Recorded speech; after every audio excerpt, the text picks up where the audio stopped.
میر صاحب، عمران خان صاحب بڑے پاپولر لیڈر ہیں، لیکن ہم دیکھ رہے ہیں کہ کبھی وہ اداروں سے سپورٹ مانگ رہے ہیں، کبھی اداروں کو دھمکا رہے ہیں، بلکہ ہم دیکھ رہے ہیں کہ بڑے خطرناک قسم کے بیانات دیتے نظر آ رہے ہیں۔ 2017 میں نواز شریف صاحب نے جب ان کو اقتدار سے نکالا گیا تو انہوں نے ایک نیریٹو بلڈ کیا، اینٹی اسٹیبلشمنٹ نیریٹو، ووٹ کو عزت دو کے نام سے۔ تو اب عمران خان کو بھی ہم دیکھ رہے ہیں کہ وہ ایک اینٹی اسٹیبلشمنٹ نیریٹو بلڈ کرتے ہوئے نظر آ رہے ہیں۔ کیا فرق دیکھتے ہیں آپ نواز شریف کے اینٹی اسٹیبلشمنٹ نیریٹو میں اور عمران خان کے اس بیانیے میں؟ دیکھیں، اگر آپ ان دونوں کو پولیٹیکلی کمپیئر کریں تو Nawaz Sharif has been more anti establishment than Imran. Imran تو پروڈکٹ ہے اسٹیبلشمنٹ کے، انفیکٹ یہ اگر دیکھا جائے تو نواز شریف بھی پروڈکٹ ہے اسٹیبلشمنٹ کے، لیکن انہوں نے زیادہ اپنے پالیٹکس کے اندر اینٹی اسٹیبلشمنٹ ایک سٹانس رکھا ہے۔ عمران نہیں ہے۔ عمران جو آج ہم بات کر رہے ہیں، آپ اس کو اینالائز کریں گے تو عمران ایک آپ وارننگ کہہ دو یا آپ ایک کہہ دو کہ ایک اویئرنیس دے رہے ہیں کہ جو کہ مس کیلکولیشن ہو گئی ہے فرام دی اسٹیبلشمنٹ۔ دیکھیں نا، یہاں سارا شور تھا کہ بھائی مہنگائی ہو گئی ہے، یہ طوفان آ گیا ہے، یہ ہو گیا، وہ ہو گیا۔ ویری گڈ، ہو گیا۔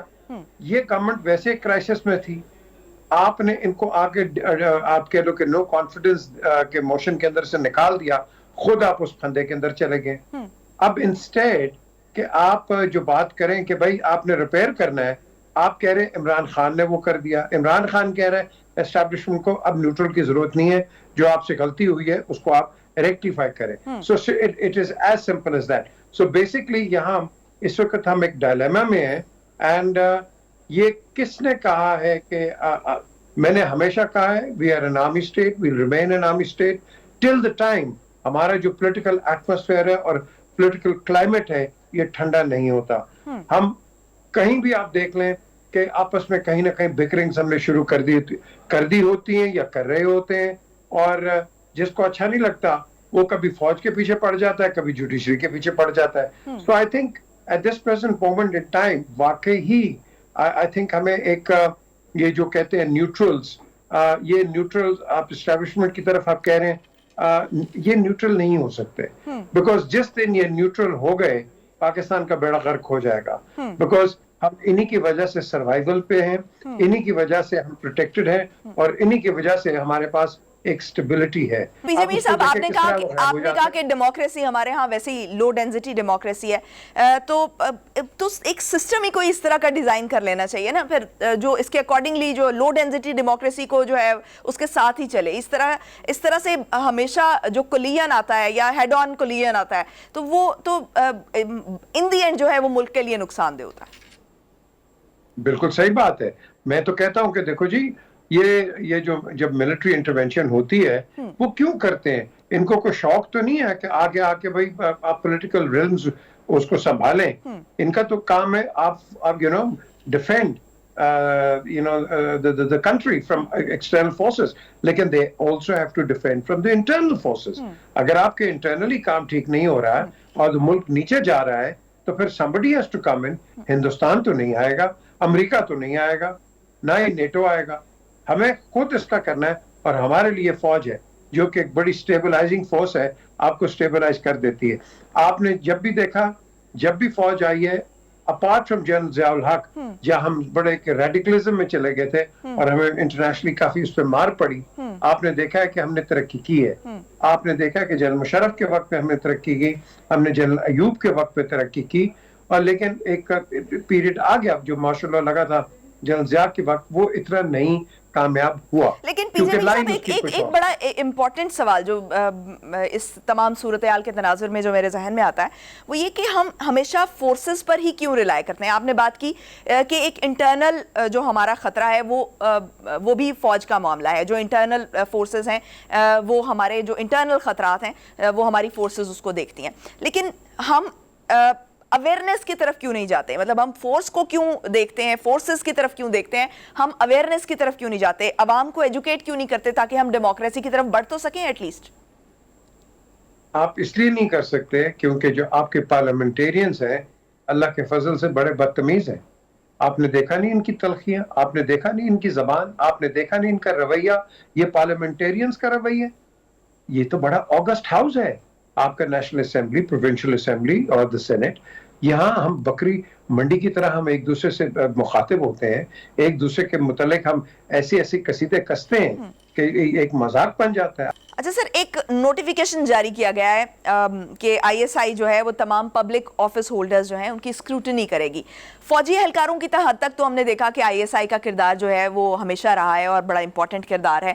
اس فیصلے کو آپ کس طرح سے دیکھتے ہیں؟ کیا یہ ضروری تھا؟ اور دوسری طرف میں یہ بھی جاننا چاہوں گی کہ نون لیگ نے جو پچھلے 4-4.5 سال میں ایک نیریٹو جو بلڈ کیا ووٹ کو عزت دو کا, کیا آپ نہیں سمجھتے کہ یہ جو فیصلہ ہے جو اس وقت ابھی انہوں نے یہ اسکروٹنی کا جو پروسیجر ہے یہ آئی ایس آئی کو دیا ہے, یہ ان کے اپنے بیانیے کی نفی کرتا ہے؟ جو پولیٹیکل گورنمنٹس ہوتی ہے, کوئی بھی ہو, پی ٹی آئی ہو, P M L A, P P P, یہ ہمیشہ چاہیں گے کہ ان کے اپنے لوگ آئے, بالکل آئے, اس سے کوئی حرج نہیں ہے, کیونکہ جب رجیم چینج ہوتی ہے آفیشلز بھی چینج ہوتے ہیں, لیکن جب آپ نے اپوائنٹمنٹس کرنی ہوتی ہے ایک امپورٹنٹ محکموں, ان کی اسکروٹنی ہونی چاہیے. یہ پہلے بھی ہوتی تھی by the way, I B S P کرتا تھا, پھر آپ کی اسپیشل برانچ اور پھر آپ کی ایک پوزیشن ہوتی تھی. آئی ایس آئی بالکل اس کو کرنا چاہیے, لیکن اس کا جو دوسرا پہلو ہے, کیونکہ ہم اتنے کرپٹ ہو گئے ہیں تو یہ ٹھیک ہے, لیکن دوسرے لحاظ سے اگر آپ دیکھیں تو اگر آپ سارا کام انڈائریکٹلی آرمی سے کرانا ہے تو پھر آپ کیا کر رہے ہیں, پھر آپ کی کیا کریڈیبلٹی رہ جاتی ہے. سو یہ بڑا ایک میں سمجھتا ہوں ایک مشکل سا ایک پلیٹ فارم ہے جس کو ہمیں بڑے سنجیدگی سے اور بڑے کیئرفلی اس کو ہم نے استعمال کرنا ہے. بٹ یس, کیونکہ جو بعد میں آپ نے اور میں نے ہم نے کہنا یہ چور تھا, اس کا بیک گراؤنڈ یہ ہے, تو اگر اس کا بیک گراؤنڈ چیک پہلے ہو کے آ جاتا ہے, ایک کلیئرنس مل جاتی ہے فرام دی انٹیلیجنس ایجنسی, تو میں سمجھتا ہوں کہ وہ ایک انسان اچھا کام کرے گا. اگر وہ نہیں, اس کی کلیئرنس آتی ہے, اس میں فالٹ لائنز ہیں اور وہ بندہ اس کا کیریکٹر یا اس کا جو ماضی ہے وہ ٹھیک نہیں ہے, اور وہ پہلے ہمیں پتہ چل جاتا ہے, تو بالکل ٹھیک ہے, ایسے آدمی کو کیوں نہ آپ نے لگانا ہے. ہم نے تو ایماندار لوگوں کو لگانا ہے نا, کیریکٹر اس کا بالکل انبلیمشڈ ہو. تو اگر ہم نے بعد میں جو پتہ چلتا ہے, ہم ہمیشہ ریئیکٹ کرتے ہیں, پرویکٹ نہیں کرتے, تو یہ ایک اچھا ڈیٹرنٹ بھی ہے, لیکن اس کے لانگ ٹرم دوسرے بھی ہیں. لیکن لانگ ٹرم دوسرے کس طرح کہیں کہ جب آپ کے لوگ خود ملوث ہو جاتے ہیں کرپشن کے اندر. صحیح, تو کیا یہ جو اختیار ہے یہ کسی سول ادارے کو نہیں دیا جانا چاہیے تھا؟ سول ادارہ کمپرومائزڈ ہے ہمارا, بالکل نہیں دینا چاہیے تھا. آرمی پورے ہر پارٹی کی ہے, آرمی پاکستان کی ہے, یہ کسی کی سائیڈ نہیں لیتی ہے, اور اس کو نہ لینا چاہیے. لیکن میرے صاحب کہیں نہ کہیں اس طرح وہ جو ہم ایک الزام بھی لگاتے ہیں کہ جو ہے ہمیشہ جو فوج ہے وہ سیاست میں مداخلت کرتی ہے, تو اس طرح تو انٹرونشن کا جو ہے وہ آپ موقع یا آپ ایک جو ہے وہ ان کو ایک اپرچونٹی دے رہے ہیں کہ وہ اس طرح سے انٹروین کر سکیں. انٹروین تو انہوں نے کرنا ہی ہے, آج نہیں, کل نہیں, پرسوں کرنا ہے. جس طریقے سے آپ کے حالات چل رہے ہیں, معاشی حالات, یہ اگر لوگ روڈوں پہ آگے, کون روکے گا ان کو؟ مجھے بتا دیں آپ. یہ پولیس کی کیپیبلٹی ہے, رینجز کی کیپیبلٹی ہے, یہ فوج ہی روکے گی. لیکن اللہ کرے اس طرح نہ ہو, اسی لیے آپ کو ایک مانیٹر چاہیے. And let me tell you کہ آپ الیکشنز کی جو بات کرتا ہے, whether it is the government اور پی ٹی آئی, یاد رکھیے جو بھی آئے گا الیکٹ ہو کے بھی وہ اس ملک کو سدھار نہیں سکے گا. آپ کو اس وقت ایک چاہیے نیشنل گورنمنٹ, اور وہ نیشنل گورنمنٹ آپ کو چاہیے based on qualified, intellectual, professional, economic managers. یہ آپ کے ملک کو چلا سکتے ہیں. چھوڑ دیں یہ پالیٹکس اینڈ آل دیٹ, بڑی ہوگی یہ پالیٹکس. کیا آپ کو دے دیا انہوں نے پالیٹکس نے؟ کچھ نہیں دیا ہے. اب آپ بالکل ہینڈ ٹو ماؤتھ آ رہے ہیں. ہم نے فوج کو بھی ان کی تنخواہیں دینی ہے, فوج کو رن کرنا ہے. اگر فوج کو ہم نہ رن کر سکے, پیسہ کہاں سے آئے گا؟ آپ کا کیا خیال ہے, لوگ ہمیں بھیک دیتے رہیں گے؟ نو, ہم نے اپنے آپ کو ریوائیو کرنا ہے انٹرنلی. اب اس میں کڑوی گولیاں بھی کھانی ہے, ہر چیز کرنا ہے, لیکن خود اپنے پیروں پہ کھڑا ہونا ہے.